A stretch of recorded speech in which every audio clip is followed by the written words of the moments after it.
Welcome to the Cash Flow Guys podcast. Join Tyler and his team as they unlock the secrets to achieving financial independence through wealth-building strategies inspired by Robert Kiyosaki and other thought-provoking leaders. Learn to build leveraged streams of cash flow that land in your pocket and improve your quality of life. Gain access to cutting-edge ideas that will increase your productivity and streamline your success. Find out how to supercharge your retirement plan so you won't have to retire with a pay cut. You can escape the rat race. Are you ready? It's time to Learn to Earn with Tyler Sheff.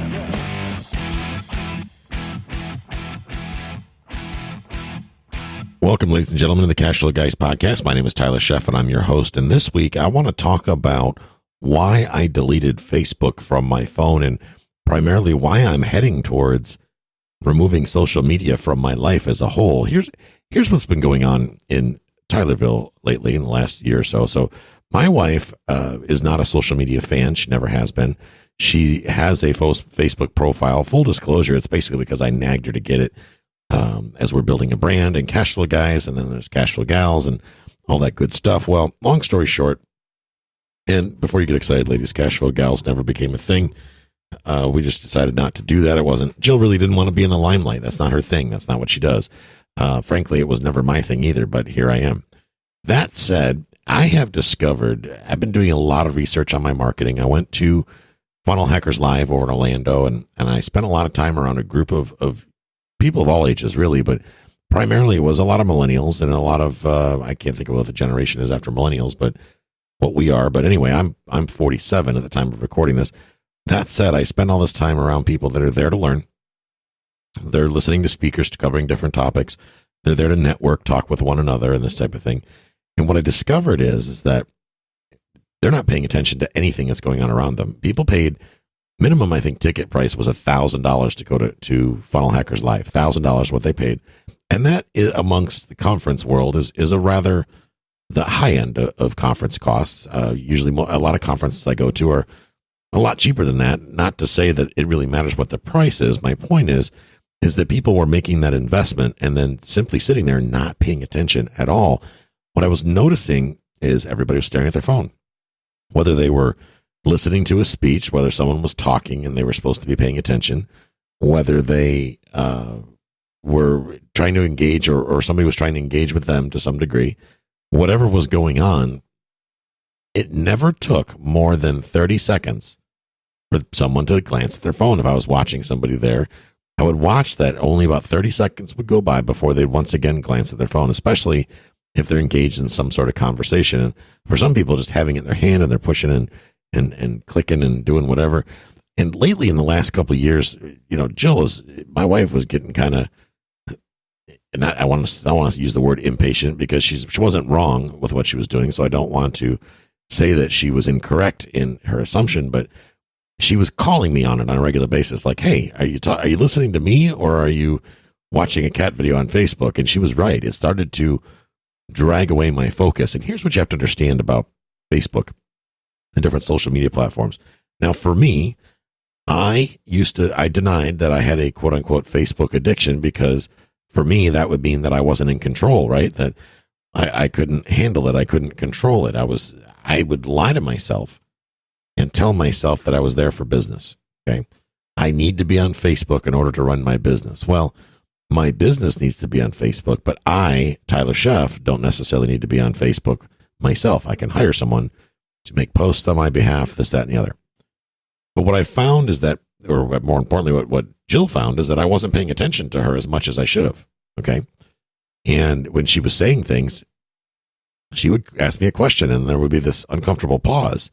Well, that's because I didn't hear a damn thing she said. Well, gentlemen, you can imagine how that went. Ladies, I know you know how that went. It didn't go over well. It was a challenge in our relationship because here I am, I've got my nose buried on the screen because social media, ladies and gentlemen, is not a trend. It's an addiction. It is a flat out addiction. You're either on it and addicted or not on it. And that's the fact. Now, some of you are going to rear up your backside and say, no, I have a healthy engagement with social media. I call bull. Okay. Bull. I don't agree with that. I think that if you're on there, first of all, let's stop for 1 second and say, tell me this. What is on Facebook of value?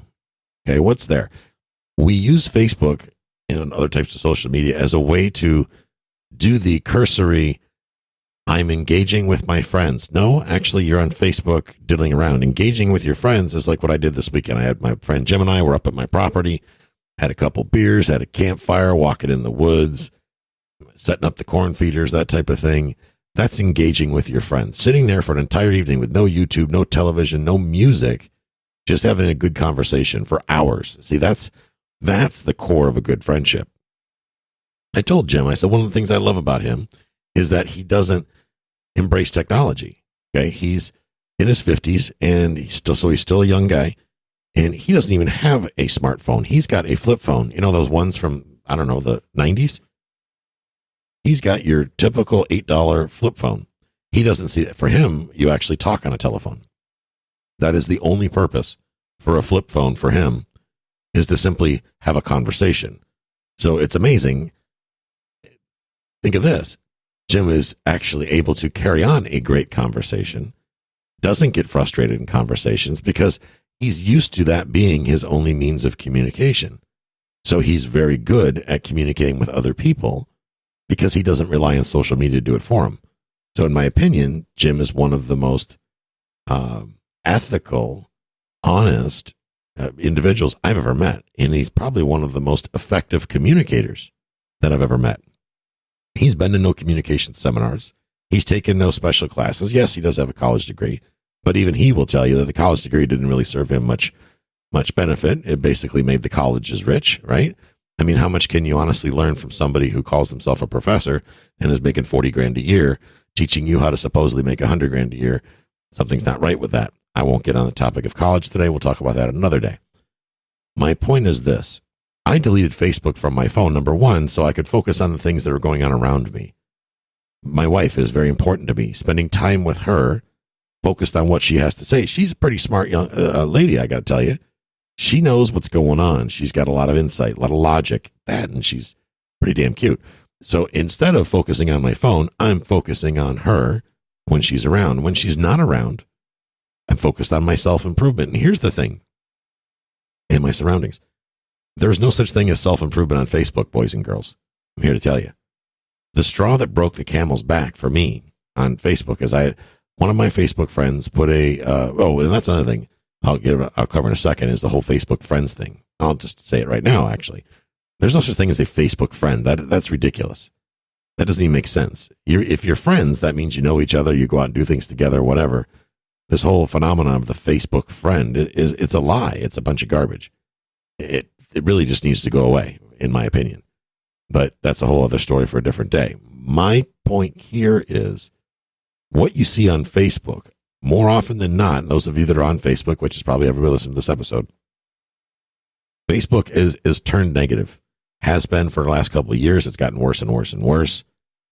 Things go viral on Facebook that probably shouldn't even be put out there. People are unhappy. People are miserable because of what they read on Facebook. You know, the Sunday football game happens if it's football season. I don't even know. Is it football season now? I don't think it is.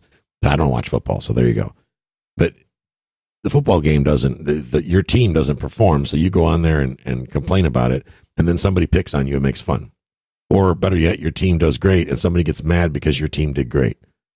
Ladies and gentlemen, this does not make sense. This just does not make sense. There's no logic in this process, okay? This whole social media thing. If you are thinking that social media is if you're on there wasting hours of your life for your business, you're telling yourself the same lie I told myself for many years. I've been on Facebook since Facebook came out. Can you believe that? And I can honestly say that I have a Facebook addiction. And that ended when I just deleted it from my phone. Now Facebook annoys me. So I've changed it from an addiction to a problem that I see that I find highly annoying. The fact that it takes away from my productivity. Do I need it in my business? No. But does it help? Yes. Does that mean that I have to be on the social media platforms 24/7? No, it doesn't. Now, this is not a conversation of social media, but for those of you that are out there doing marketing, which if you're a real estate investor, you need to be doing marketing. There are systems you can set up to let it run for you on autopilot. Now, ironically, right before I decided to record this episode, today is Monday, April 9th, 2018. Recently, my team just reached out to me on Friday and said, hey, because of this data breach thing with Facebook, a lot of the auto posting services that we use to post content to Facebook are being shut down. The API, which is the technological link between what we have to offer and Facebook, are being temporarily shut down. So here's the thing. If you are relying on one social media platform or social media as a whole to advertise your business, be careful. Because as the data breaches continue to happen, which they will, that's just reality with technology, as data breaches continue to happen, you got to think about, are all my eggs in one basket? I know businesses that run exclusively off of Facebook. Therefore, if something happened with Facebook, which is entirely possible, guys, if something happened with Facebook, whether it got hacked, it got shut down by the government, who knows? If something happened with Facebook and your business depends on Facebook to survive, guess what happens to your business if things go haywire? Well, the answer to that question is your business goes with it.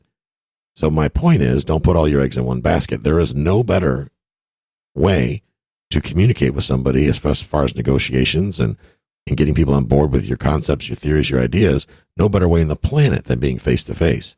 Like I did this weekend. I spent a weekend face-to-face with my buddy Jim. Had a great weekend. Go back to the grind on Monday, do our thing, right? Far too much of my day was invested in staying on top of things on Facebook, okay? Far too much.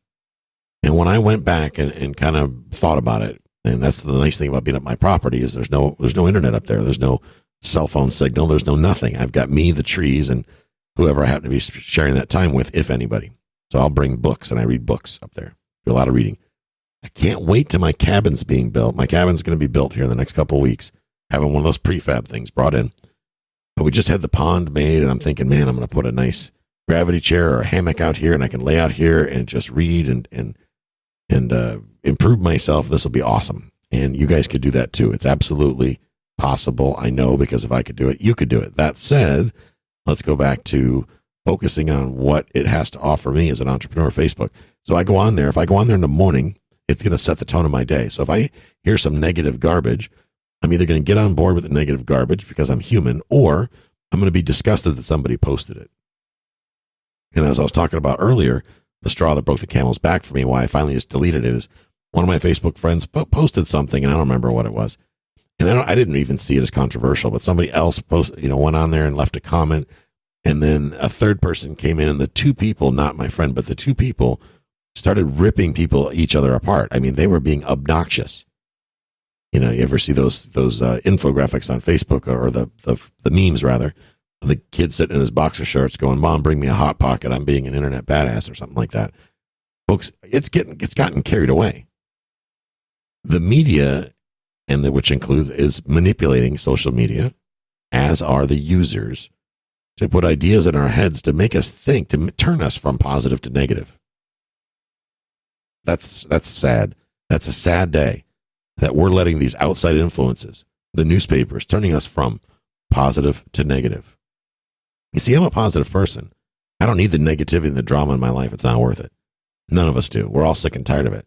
So I'm putting Facebook out of my life. I'm putting all these social media channels out of my life. I gave up on Snapchat a while ago. The last time I was on Snapchat, I was trying to figure it out. Apparently it was Snapchatting or whatever. Both my daughters, poor kids, were like, "Dad, stop the Snapchat because you're embarrassing us." We were following each other or whatever. I don't know. And bottom line is, you got a bunch of snaps of me cursing like a sailor because I couldn't figure out how to use the damn thing. So I just don't belong on Snapchat. It's for young folks anyway. Not that I'm not young. I'm 47 young, but I guess I'm too old for Snapchat. Or I don't have time to sit there and share the intimate details of what I'm having for lunch with the whole world. Not like anybody gives a damn, really, at the end of the day. Now, I've been on Facebook since day one. I've never once been able to see any tangible opportunity. I'm going to say this again. I have never once been able to see any tangible opportunity that relates to my business as a real estate investor come off of Facebook. I haven't seen it. I have never gotten a deal, anything that's come exactly off of Facebook. Never once. Never once. So that said, if that's the case, what the heck am I doing on there? Really what it comes down to is fear of missing out. We talked about FOMO a couple episodes ago. It's my fear of missing out on something, right? It's my fear of that something may happen. I may not know about it when it happens. Well, tough. I don't need to know when it happens. It doesn't matter at the end of the day. But when it comes to my business, and which is the reason why I was telling myself that I was on there, well, it's good for business. Well, it's maybe good that my business and I have a presence there on Facebook. It doesn't mean that Tyler needs to be the one making that happen. There's people I can put in place to do that. You can hire companies to do that. I have a company that does that for me. They handle all my social media because I am stepping away from it. My job is to be in front of the microphone, the camera, or the typewriter. Some of you are probably laughing, typewriter. You know what I mean? Word processor. Haha, it's still funny. My Google Doc. Providing content, positive, educational content that makes a difference. That's what I'm here for. I'm here to help other people get financially free. Okay? Whether that be the investors that invest in my deals. And yes, ladies and gentlemen, I now have a couple deals worth investing in. How about that? Our deal sourcing has been coming up.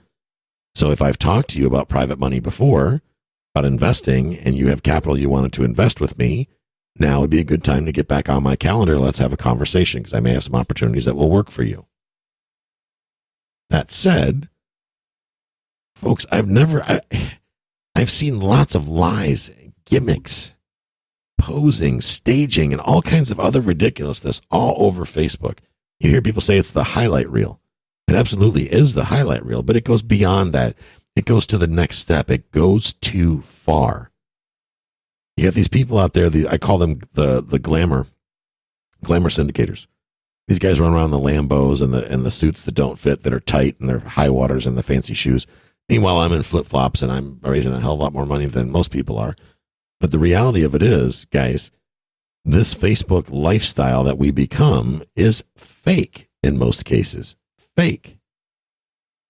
Most of what you see on there is fake. It's people trying to get a rise out of you, people trying to be difficult, people that are unhappy with their own lives, bringing all this negativity and drama into ours. And from a business perspective, from a cash flow perspective, if I have been in this business for 18 years now, and I've been on Facebook since day one, I don't even remember when Facebook came out, never once have I gotten a deal, found capital, or done any of that off of my efforts on Facebook. Has it? Put the word out there, yes. But my Tyler Sheff, hands-on, being on Facebook on my cell phone, has not brought me any direct, tangible benefit whatsoever. What has brought me the direct, tangible asset is getting face-to-face, knee-to-knee, just like Larry Harbolt teaches us, with good people and having conversations and asking questions and making sense. That, ladies and gentlemen, is what has made the difference in my business. Not Facebook, not Snapchat, not Twitter, not any of that. I personally have sent 4 tweets in my life. And I think I've got, 10,000 followers or some ridiculous thing on my Twitter. I don't even know how to check direct messages. Every once in a while, I find it by accident when I'm bored and I'm not paying attention to something that I probably should be paying attention to. Then I will find something to look at, Twitter, whatever. So here's what I've started doing. I've decided to help with social media. And I am so far behind on books. A lot of authors have written a lot of good content. They send it to me, and here's my policy. I will interview authors if their topic is relative to the cash flow guys and what we're doing, investing in some way, right? I read the book. If the book's good, I bring them on the show. I interview them about it. And if the book's terrible, I just tell them that, great job, whatever. No, I don't say that. I don't say anything at all if it's terrible. And it goes, bye-bye. I'll donate to a library or whatever and hopefully poison somebody else's mind instead of mine. I'm just kidding. I'm not trying to poison people's mind. But I do have a healthy stack of books that I've got to read so that I can complete some of the interviews of these authors. That I've got one coming up on stock investing that should be interesting. I've met the author. He's a good guy. I've got one from a friend of mine, Todd Fleming. His book is, I'm going to be reading that one. And even though I know him, I'm still going to read the book so that I clearly understand what's in the book so that I can provide value. I'm not going to recommend the book if I don't think it's great. So if you never hear of some of these books, well, that's because I didn't like them or I didn't think I didn't agree with what they had to say. Which brings me to, just because it's in writing, ladies and gentlemen, doesn't mean it's factual or helpful. So not every book that you read is the ultimate guide to whatever, because it's someone's opinion written out in text. So, try it a little bit. Apply logic and rationale. What you see on social media is someone's attention, mine or whatever, someone's opinion.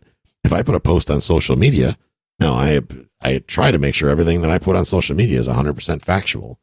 But sometimes we get some garbage because it's garbage in, garbage out, right? Sometimes I'll share an article to find out that the information in the article is not accurate.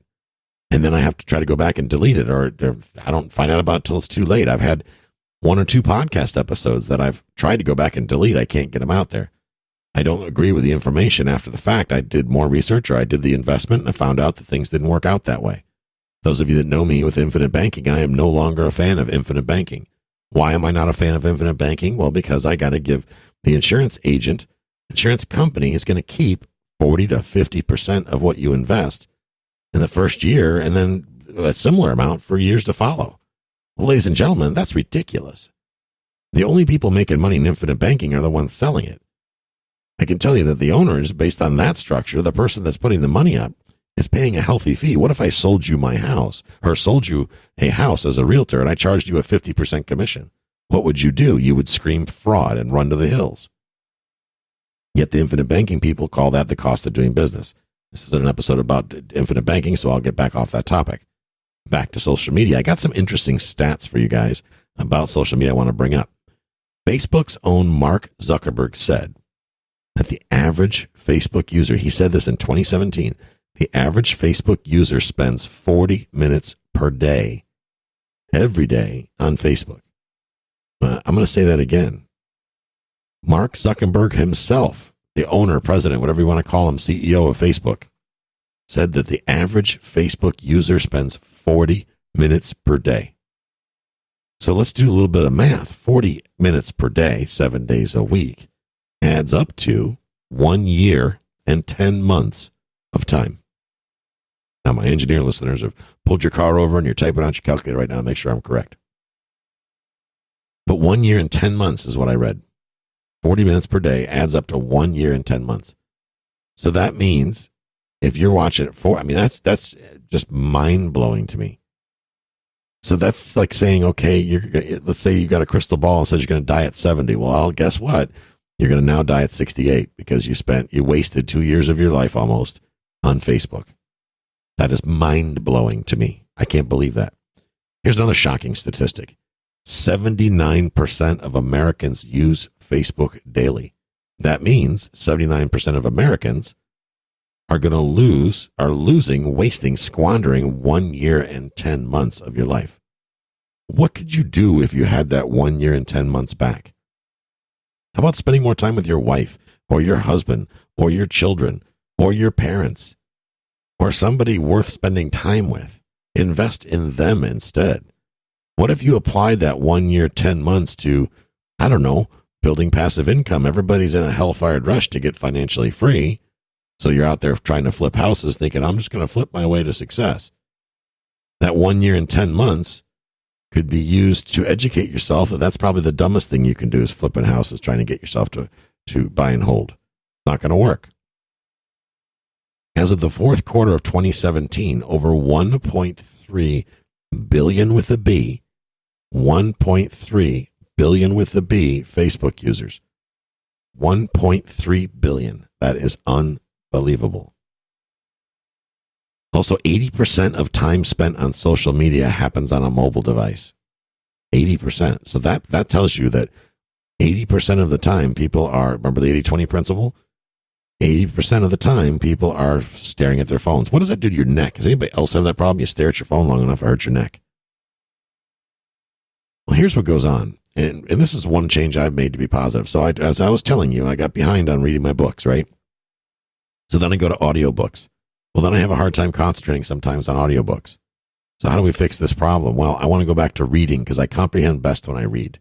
Okay. And I comprehend even better when I read out loud. So here's the thing. I took the social media off my phone altogether. And I have my Kindle app. Yeah, Kindle from Amazon. I read Kindle books. That's what I do. I've got more Kindle books probably than the Library of Congress in my phone. How many have I read? The answer is not enough. So now when I get the itch for that dopamine hit, when I've got to look at my phone, I'm educating myself on something. Self-help, real estate math, investing, something like that. I'm taking the time to educate myself using the written word. Now, granted, as I said, there are some accuracy issues in the past, but it puts me in a position to learn different opinions, use the collection of those opinions to make my own. The difference is that I'm sticking with the positive stuff, because I will say this is my belief only. So believe it if you want or don't. But I believe that people that take the time to write a book also take the time to do research before they write said book. Okay. I asked my friend Todd Fleming this, and he corroborated. He spent several years researching the book. Now, granted, he wrote the book somewhat quickly, right? He did it. I think he did a great job. He wrote the book in a timely manner. But what you don't see is the research that he did behind the scenes. See, he took the time to research what he wrote before he put it into print. So although I have not read the book yet, that's going to tell me that his book is based on his research, which, in my opinion, leads towards more factual information. That said, I would put a lot more credibility into a book than I would some random moron's Facebook post. Because as we know, people will say whatever comes to their mind, whenever it comes to their mind.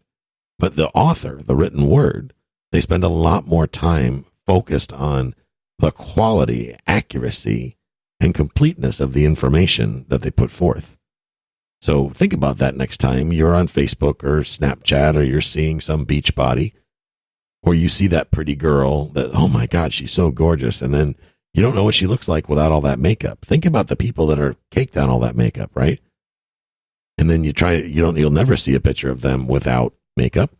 But here's the thing. I just saw this recently. Somebody I follow on YouTube, Sunny Lenarduzzi. And by the way, I would give her a shout out.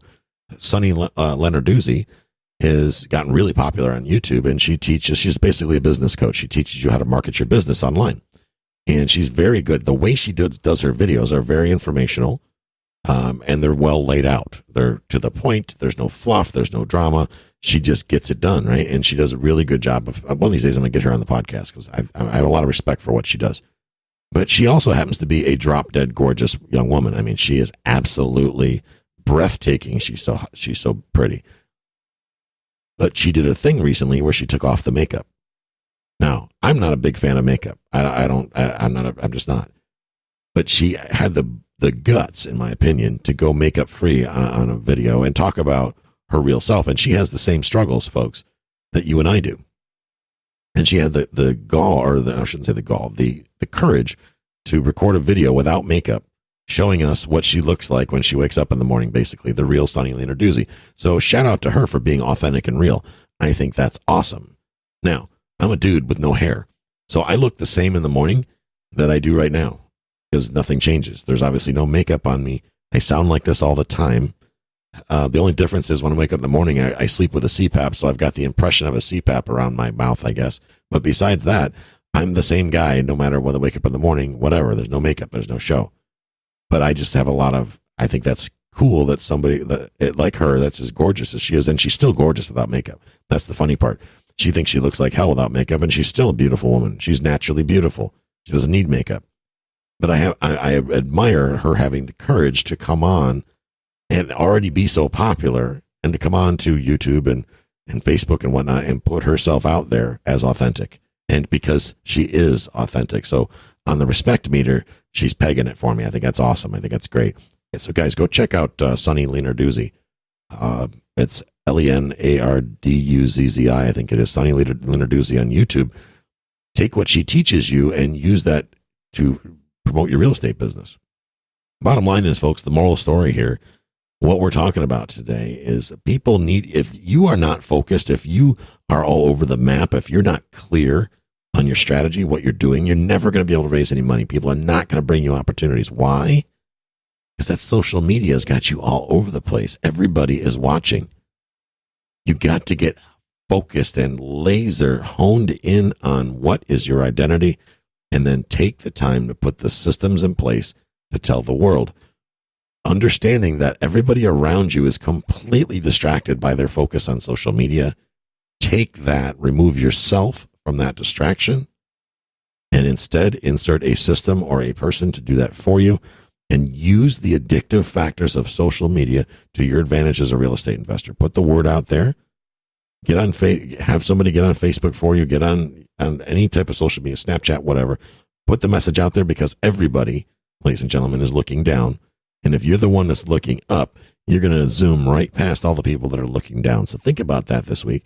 Look up, focus forward, let everybody else look down. But when they look down, make sure you are what they see. Hope you found value in this episode this week, folks, and have a great week, and we'll catch up with you next time. This concludes today's episode. You don't have to wait till the next episode to learn to earn. Head over to cashflowguys.com and contact Tyler and his team for more powerful tips and ideas so you can start generating multiple streams of income and escape the rat race.